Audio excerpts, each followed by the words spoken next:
En vela, Portosín acolleu esta fin de semana a última clasificatoria galega da clase Optimist, na que destacaron Alejandro Alonso, Aroa Pérez e Martín Barros.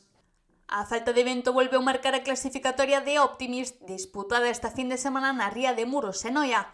Aínda así, o comité de regata do Real Club Náutico de Portosín conseguiu aproveitar unha leve brisa mariña para sacar adiante 3 mangas da competición.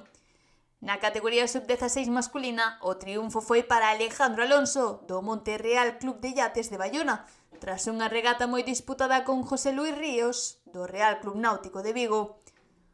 No apartado feminino destacou Aroa Pérez, do Real Club Náutico de Sanxenxo, que foi a gran protagonista da xornada ao conseguir un dobrete.